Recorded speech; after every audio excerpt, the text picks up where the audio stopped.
No Evangelho de hoje, Jesus expande o conceito de vínculo familiar. Enquanto Jesus falava às multidões, sua mãe, seus irmãos ficaram do lado de fora procurando falar com ele. E alguém diz a Jesus: Olha, tua mãe e teus irmãos estão aí fora, querem falar contigo. Jesus perguntou àquele que tinha falado: Quem é minha mãe e quem são meus irmãos?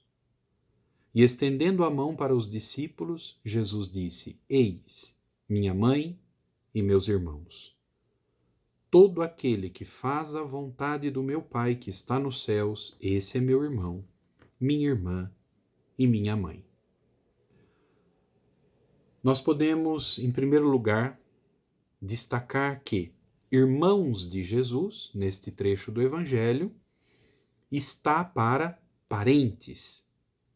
De fato, na tradição semítica, na tradição judaica, o vínculo familiar podia indistintamente ser nomeado, independentemente do grau de vinculação familiar, podia receber a designação de, simplesmente, de modo genérico, irmãos.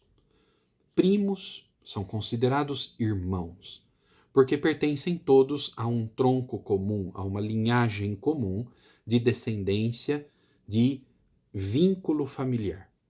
Isto é uma questão cultural, uma questão enraizada, como eu já disse, numa tradição própria semítica, numa tradição judaica.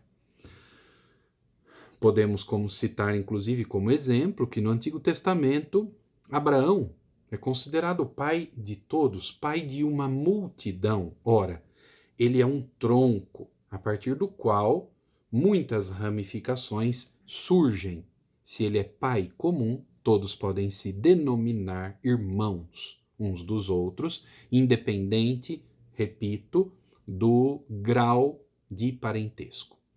Pois bem, isto não é um problema para nós na exegese, na interpretação desta passagem bíblica.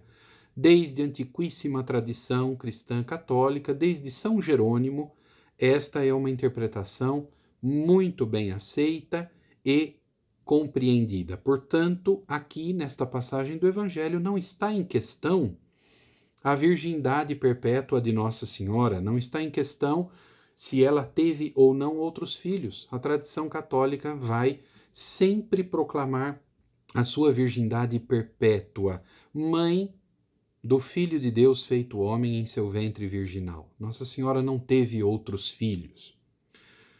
Além disto, nós devemos destacar aqui, e isto é o mais importante na interpretação deste Evangelho, o sentido do seguimento de Jesus, da proximidade com ele, constituindo com ele família. Os discípulos do Senhor se unem em torno dele para formar uma nova família.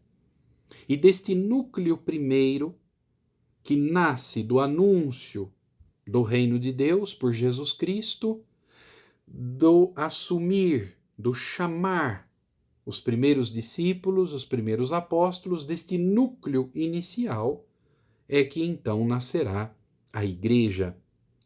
E a igreja é entendida como família, porque de fato Jesus veio fazer-nos a todos irmãos e irmãs uns dos outros, irmãos e irmãs dele, Filho único do Pai eterno.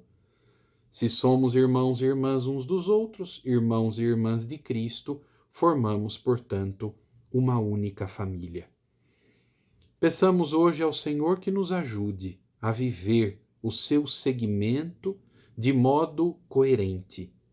Peçamos a graça de sermos de verdade discípulos, discípulas, missionários dele, constituindo com ele um vínculo de intimidade no amor e constituindo uns com os outros o vínculo fraterno na igreja, formando a igreja para darmos testemunho deste amor redentor no meio de um mundo dilacerado por tantas divisões, por tanto desentendimento e violência. Que o Senhor nos ajude e que Nossa Senhora, a primeira a fazer a vontade do Pai que está nos céus, porque ela disse sim ao anjo, e por este sim concebeu no coração e concebeu no ventre virginal o Filho de Deus. Que Nossa Senhora, a primeira dentre os seguidores de Jesus, dentre os discípulos, é mãe e discípula do Senhor. Que ela interceda por todos nós em nosso tempo tão desafiador, alimentando em nós a esperança e a coragem do seguimento de Jesus. Que Deus abençoe a todos, nos dê a paz e a alegria.